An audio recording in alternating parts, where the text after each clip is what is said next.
Yo, bonjour à tous, Kevin Kabaté, on se retrouve pour un nouvel épisode sur la route des Jeux Olympiques. Et aujourd'hui je veux juste parler d'un petit truc en fait.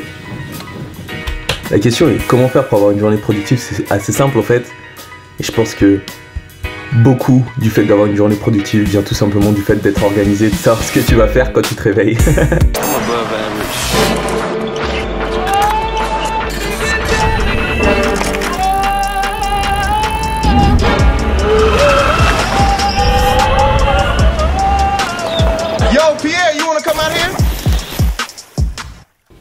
Le problème en fait avec ne pas avoir d'organisation, c'est qu'il n'y a pas vraiment de problème à proprement parler.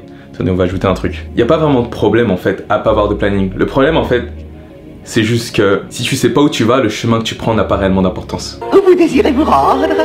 Oh, ça n'a guère d'importance. L'essentiel... Alors, il est inutile de vous tourmenter. Les jours où je suis le plus productif, c'est quand je sais exactement ce que j'ai à faire et que j'ai en quelque sorte ma routine qui est toute prête et que j'ai juste besoin de me réveiller et faire les choses que j'ai à faire. Mais quand tu sais pas ce que tu dois faire, tu te retrouves un petit peu à naviguer, regarder par la fenêtre, te dire waouh, pas mal, ou regarder à gauche, à droite. Au final, t'es pas super productif. Donc si tu cherches à améliorer ce que tu fais et juste à devenir meilleur, je pense que c'est important d'avoir quelque sorte une ligne directrice à suivre. Même si c'est pas forcément genre un grand plan avec des actions détaillées, etc. Rien que le fait d'avoir une liste d'actions à faire pour pas avoir à te dire qu'est-ce qu'il faut que je fasse, qu'est-ce qu'il faut que je fasse, va t'aider à avancer.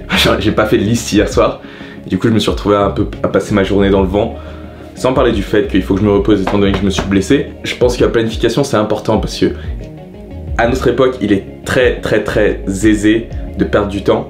Mais pas forcément de façon négative, mais juste perdre du temps, c'est-à-dire aller sur Instagram et passer 1 heure à scroll. Objectivement, c'est du temps perdu que vous pourriez passer avec les personnes que vous aimez, ou à sortir dehors si c'est ce que vous avez envie de faire, ou à développer cette table si c'est ce que vous avez envie de faire. Peu importe ce que vous avez envie de faire.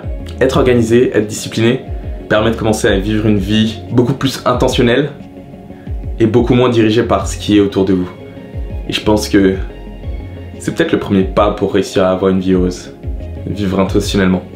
Je pourrais toujours devenir motivational speaker hein, si je rate l'escrime. Manu m'avait parlé de prendre une semaine de repos en décembre. Je pense que voilà, on va y arriver. C'est un petit peu forcé étant donné que je suis blessé. On va probablement reprendre jeudi prochain. Fort. Ouais.